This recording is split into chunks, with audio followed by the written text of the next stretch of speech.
Hello guys, welcome back to Calcio. Today I am writing solo. Anthony is not available. It's gonna be a little bit of a rant. There's not gonna be a massive structure here, a little bit rough, but big game today. Coppa Italia final, Milan versus Bologna, and Sal will not dance. He will not dance. He will not place a cigar in his mouth. Sorry, Milan fans. Sal's dancing has come to an end.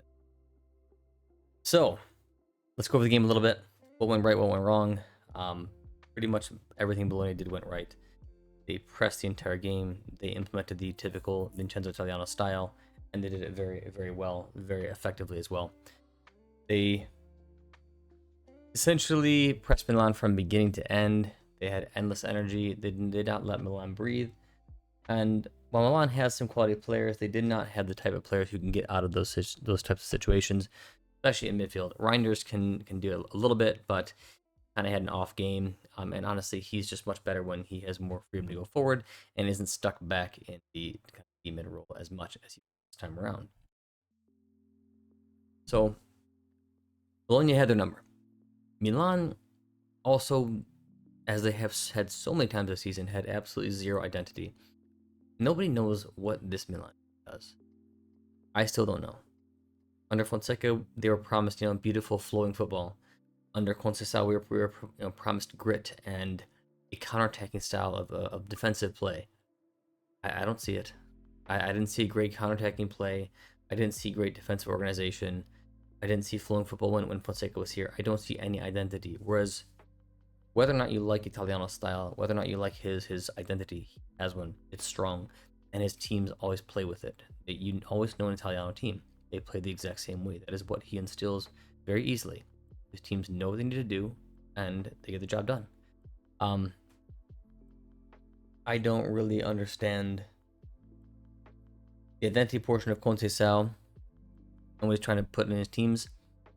His tactics, I don't really think he has any. He sets up his team decent now. He did not for most of the time he was here, but he sets up his team decently in the right formation. Start the game at least, that's fine. But there's really nothing else. It's just formational. There's no actual tactic. I don't see them making any different passing triangles, creating any different lanes, having any different options to attack. I just don't see it at all. I think Milan only gets by off of their individual talent because they actually have a ton of it. But they are individuals. They're not a team. And that is the main difference between what went right and what went wrong. You got to see AC Milan, the current AC Milan, as an entirely dispersed group of individuals, whereas Bologna is a unit, a tight, compact team who understands who they are. That's a big thing. So, individually, who did well? Dan Ndoye was one of my players for the last our top 5 video of guys to watch in the end of the season. Dan Ndoye was my number 2 behind Scott McTominay, and he did prove all that correct. He's been their best player, especially the second half of the season. He was crucial to have back. He got the goal, very beautiful goal as well. It was kind of shambolic from Milan. All their defenders were at fault there. Between Pavlovic, Gaggia, Tomori, they were all at fault. Tomori missed like the very last challenge on Ndoye. He committed early. Ndoye baited the shot, faked it, and then waited, was patient, and then buried top corner. So very good work from Dan Ndoye. But besides that, I thought Santiago Costa was great as well. He was a menace, a nuisance. He put a ton of pressure on the defense. And I think he hasn't been playing. Mia and Anth have been saying that he's probably going to Inter. That's my assumption. Maybe he's going somewhere else, and Bologna probably doesn't want to put the time into further developing him. However, this is a final. The chips are down. You must win. So, of course, they're going to play their best player, and that is Santiago Castro. Nothing against Dalinga, but Dalinga, in my opinion, is nowhere near the quality of Castro. So, you get what you get. Having those 2 players in from the start made a massive difference for Bologna, and they looked as good as they had looked weeks before when they were playing them. The past few weeks, they have not had these players, and it has made a difference. For Milan, were there any standouts? The answer is absolutely not. There wasn't a single Milan player I could say had a great game, which is quite pathetic, because usually there's at least 1 or 2 who were really fighting and played well. I can't even say that. Pulisic worked hard, but he didn't have a great game. Reinders was quite invisible. Those are your usual suspects of who's good. Leao, we know, is hit or miss. Even he didn't have a great game. He had 2 or 3 really good opportunities to make some good passes, made some good runs, but that's about it throughout the whole game. Otherwise, didn't really do anything at all. Even Gabbia, who's typically rock solid, didn't have a great game. He wasn't the worst one on the defense, but usually I'm used to him just being very, very solid. Every once in a while have a great game, but he always at least has a good game. Even this game, he was shaky. So not even your typical performers were not good. So Milan, I don't know. It's been a long time since I've seen Milan play this bad in a big game. There was just no character, no heart, no fight. Honestly, a pretty shameful performance in a final. I mean, Coppa Italia is not a competition that should be of Milan's level. We know this. I don't think that it's would have been some amazing win. I don't think it would have saved their season like some people are saying. But regardless, you're here. You're in a final. You play it and you play it hard, and you should be playing it with a lot of passion to win. But you just didn't see that.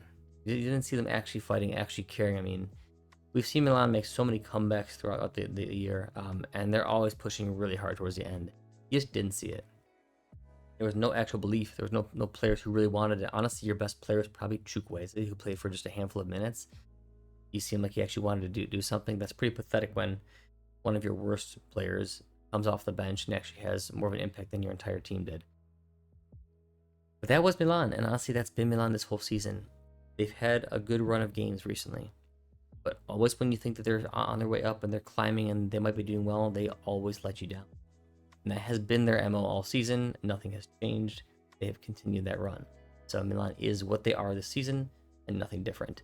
I do want to congratulate Bologna and Italiano. He has finally got that win that has been eluding him. A couple conference league finals, but lost him when he was with Fiorentina. Now he did win a Coppa Italia. And I mean, I don't think that that's maybe as big as international competition. It's still very big for Bologna. Maybe not so big for Milan, but big for Bologna. And maybe this kind of sparks his career a little bit. Hope he gets a little better in the defensive phase, but I'll be very curious watching him going forward because maybe this was the start of him actually starting to win things and taking that next step. In a few years' time, I could definitely see him looking for a position on the bench of one of the big teams in Serie A. And I think he'll probably be ready. So well done from Italiano. Okay, so what else is going on with the Milan side? And I'm going to focus mainly there because I have nothing almost negative to say about Bologna. I think they've had a sparkling season so far. We'll see where they finish. They definitely had a rough game last weekend in Serie A, but we'll see where they finish. Milan. There's no character on the field. There's no captain on the field. Mike Maignan is not a captain of AC Milan. Maybe he would fit as captain at a different team, but he's not a Milan captain. I just don't see it. Players have not ever gone to Maignan when they're don't know what to do, and he all of a sudden brings them out and is, oh man, everybody's amazing now. No, Maignan is not a leader. He makes nice grimaces. He makes some nice faces. He looks tough at times. Not a leader. I never saw it, and Milan does not have one on the field. They used to have guys like Ibrahimovic higher. They used to have Giroud. Maldini was at the training ground all the time. Those were your leaders. They have nobody now. The only people who could be a leader is Gabbia, who is not there yet, but he actually grew up in the system. He knows Milan intensely. He's the only one who could become one. I guess Pulisic as well, because he does have a good leadership mentality, but I don't know how long he's going to be here. But really, Milan is struggling with on-the-field leaders. They're also struggling with off-the-field leaders. I don't know how the training sessions go with Conceição. I don't know how much the players respect him. Sounds like they do respect him more than they respect Fonseca. So maybe he's a decent leader in the coaching aspect, but managerial-wise, there's no leader. There's no Maldini anymore. There's nobody. There's no sporting director watching the team. Honestly, there's not even a sporting director here. It's kind of wild, but it is what it is. This is modern day Milan. And there's definitely no leadership from the upper management. There's no direction from them.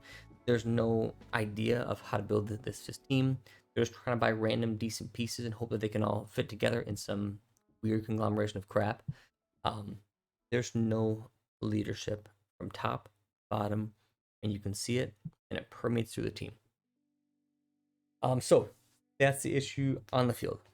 Now we move to what really is going on. It's all management, guys. I'm kind of banging this drum for a long, long time, and I really won't stop. I'm a long-term Milan fan. I am not a Red Devils fan, which is what this team is. This team is not AC Milan. This team is some form of Redbird's vision that I just disagree with entirely. There is nothing in the current Milan that represents actual AC Milan. Um, they wear the colors. They were red and black, and they have a logo that looks like a Milan logo. That's about it. But there's nothing in the history that's represented. There's nothing here. They didn't even have too much of it a few years ago, back when they were doing okay, and they've lost a lot of that. They've lost a lot of their Italianness. They've lost a lot of their history, their culture. They've lost a lot of their typical team building that they used to have. They ousted their biggest legend in Paolo Maldini, and in terrible fashion too. Ousted him like a dog, basically. Basically, like, Redbird did a hostile takeover. Like, if you're a CEO and you take over another company, you fire all the executives, you fire most of the bigger employees, and you start fresh because you want your vision. Well, they've done that at Milan. Almost all of those other guys that were here who were building something are gone. Most of the players are gone. All the management that are, I guess, besides Forlani, because he's the guy who's installed by Elliott, they're gonna stay. Everybody's gone, right? And what are you left with? You're left with Jerry's vision, Redbird vision, and this vision is shit. It's bad vision from Milan. It's not working. Not only is it not working, but there's just nothing here. There's no soul. There's no core. There's no Milanismo. It's totally gone. This is a very bland, dry Milan that I honestly, it's hard to care about this team right now. I don't know if you guys feel the same, but it sucks because I like to watch my team and actually enjoy and ride with them and feel the ups and the downs. But when you don't like what they're doing, you don't even feel like they're AC Milan. It's hard to support this. It's hard to even want them to win. And I'll admit it, the whole season I've actually wanted Milan to do poorly because I do not like this team. They don't represent Milan. It's not actually Milan. I feel like in order for Milan to be brought back, they have to fail. The Red Devils have to lose. They have to kind of break, because there's two things that could bring it back. One, Redbird has some massive direction shift, some massive philosophical shift out of nowhere. Could happen, but pretty unlikely. Or two, they get hit in the finances hard enough to where they want to sell. But if they keep making money hand over fist, then they're not going to sell. There's no need. Because regardless of all the little protests that Milan fans are doing in the stands, and they put up banners, Cardinale must sell, you must sell the team. Well, your protests do nothing because you still bought tickets to the stadium. What are you really doing? This is my issue with some of the fan base here. They're going to post Cardinale out, this and that, right? You're going to bring a nice banner, and it's going to sound really intense. But just think about it for a second. Think about how ridiculous this is. They bring a banner to the stadium that they paid money for and gave it right to Jerry's pocket. It makes no sense. It is not how you should be protesting. If you want to protest, just don't go. Don't spend money. Don't buy the jerseys. That's where it's going to hit them. This is a financial institution. This is a fund. Redbird Capital Partners is a fund. They exist to make money. They don't exist to make things better or do good things. They exist to make money. That is it. And Milan is a vehicle that they have used. They chose this vehicle for a very specific reason. And I'll explain why. It all comes down to loyalty. Football clubs in Europe have incredibly loyal fan bases. They've been around for decades, sometimes centuries. It's over a century. Milan was, 1899? That's over a century. These fan bases are loyal. Parents pass it down to kids, and they become Milan fans, or whatever team that you're a fan of. It happens. So you have this built-in loyalty, which means you can get away with some stuff while still keeping the loyalty of your fans. Cardinale and Co. realize that because of this wild loyalty, that they can do basically whatever they want, and fans are still going to love them, because there's this whole sentiment that no matter what, I'm going to support my club through thick and thin. It's like this moral high ground. But really, you're just making it worse. You're giving them exactly what they want. Supporting the club and cheering for this junk will not bring Milan back. It will not bring you through the thick and thin. We will never get the thick if you support the thin. You have to show distaste for it. You have to show them this is not what you want them to do. And the only way they'll see that is with money. You have to not buy stuff. So the fans need to start there. This has to change. You can't just support it because who's really winning here? Jerry and company. If they keep making money off of jersey sales, off of ticket sales, keep jacking the price up to go to the stadium, and they still keep buying it, well, they're never going to leave. Why would they? It's a consistent year-over-year cash cow. Why would they ever leave? Until some group buys them out for an insane value. So, not looking good unless the fans get their shit straight and start protesting in the right way. I personally hope they do because I really don't want to watch many more seasons of this. It's already been hard enough the past few seasons. I just don't want any more of it. One other thing I'll say about the management and what they've been able to do is people were really saying this could save Milan's season. Are you serious? It's a Coppa Italia. This is not some big trophy that big teams have ever cared about. Milan shouldn't care about it. Juve typically doesn't care about it. Inter doesn't typically care about it. Like, nobody really cares about a Coppa Italia if you're a serious team. I don't know why it's like that, but that's just how it's been. Things like the FA Cup in England are taken way more seriously, but it's never been taken seriously in it just isn't. I think the only way it might be is if you changed the reward. If you gave Champions League qualification, this whole tournament would change entirely. It would become a serious trophy then. And I think that's actually what they should do. I think they should offer the last Champions League spot to the Copa winners. That would make it much more intense, and people would actually care about it. That aside, it only gets you Europa League. And really, Milan should be battling for the Scudetto every year. So this should be a no question, not important cup. Even Boban said it in his recent interview. He said, we never used to even care about it. We just play our backups because we had more important things to do. We'd always be fighting in the Champions League for the Scudetto. So we just play backups. Nobody really cared. That's how it should be. So no, this could never, ever save Milan's season. And the fact that people thought that means that Cardinal and Co. once again have won. Because they have reduced Milan fans' expectations so much that they're willing to accept 8th place, or wherever we're at right now, and 2 trophies, 2 meaningless trophies. The Supercoppa, entirely meaningless, and the Coppa Italia, partially meaningless, as a successful season. That, guys, is nowhere good enough. I don't see any universe that should be acceptable to Milan fans. Winning 2 trophies, 2 joke trophies.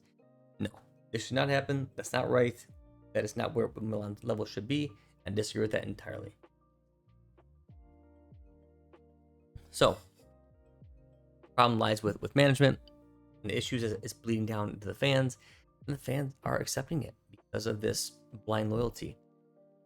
For me, I see things a little differently. I feel like I'm loyal to actual AC Milan. And hey, people can like the team the way that they want to, right? And even though I'm kind of being harsh on stuff, like, you can still do what you want to do, right? This is just the way I feel. I feel that my loyalty is basically, I need to get Milan back. I'm not going to buy jerseys. I'm not going to go to the stadium.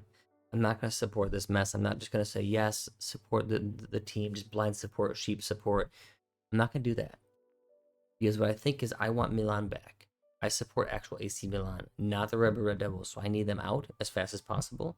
And the best way is for this stuff to crumble. Do you think guys like Paolo Maldini and Boban and guys like that, they are supporting this mess? Absolutely not. I'm sure they were thinking the very same thing. I want this management to crumble and fail so they can swoop in, or at least Maldini can. I know that he's still been looking for Saudi investors and take this thing over again. That's really the dream for Milan fans. We'll see if that happens. I don't know if it will, but that is the dream. I don't know. There's just a lot going on here, and I know it's just a Coppa Italia, and it's hard to extrapolate all these things, but this has been a lot brewing. It's not just a Coppa Italia. It's been ever since Redbird took over. Honestly, ever since Elliott took over, there was just internal battles between the management structure of Elliott and then Maldini and Amassara trying to do what they could do. Finally, Redbird took over, and that was just all done. They fired who they needed to fire, and then that's been all of them. So this has been a long time brewing. It's not just a Coppa Italia. It's that actually thought this would have been a success if they won typically like a Joker trophy. We can't have that at Milan. I am sad to say that right now, AC Milan is dead. This is not Milan, guys. We are watching the Redbird Red Devils, and truly, if you know our history, AC Milan right now is more like Inter Milan, and Inter Milan is more like AC Milan. They've almost swapped. And that's not cool. Especially for people who absolutely can't stand Inter, which I used to, but this year I don't really mind them that much, and that's because Redbird has totally disenchanted me, which is terrible. If they've even taken that away, I can't even have my disdain for my typically least liked team, but now I don't mind them at all. I'm actually pulling for them to win the Champions League because it would be better for Italy. That's where I'm at right now. That's what Redbird has done. They have reversed the teams. The only differences are colors. We were red, they were blue, but truly, Inter and how they're building their team, or they have there, is much more of a Milan team than Milan is, and Milan is much more of an Inter team than Inter is. So just think about it for a second and see what you're actually supporting, guys. So yeah, I know this is kind of a more tangential type of thing, but hey, it's a rant. I'm disappointed in where Milan's going. Didn't really care too much about the Coppa, but it does kind of bring a lot of points home. Let me know your thoughts. Let me know if you feel that things are as bad as they are, that I think they are for Milan. If you think that we have lost our way like I do, or if you think that you actually we're fine and you like this version of Milan. I do get that there's quality players on the team. I just don't think that this is the version of Milan that I want to see. Let me know your thoughts on Milan. See if you thought that they played well today in the Coppa, played poorly. If you think that they are going to move forward from this, what will they do? What do you think they're going to do? I don't know. And overall, the big thing is, do you think this is good enough for an AC Milan team to continue with Redbird, or will you join the good fight and start protesting against Redbird in whatever way you can? All right, guys. Thanks for listening. We'll be back with a weekly review after the weekend's over. A lot of big games happening, and it is down to crunch time in Serie A. So Anthony will be back for that one too. We will talk to you guys probably on Monday release. Let me know comments below. Like, subscribe. Thank you guys for your time. And as always, forza calcio.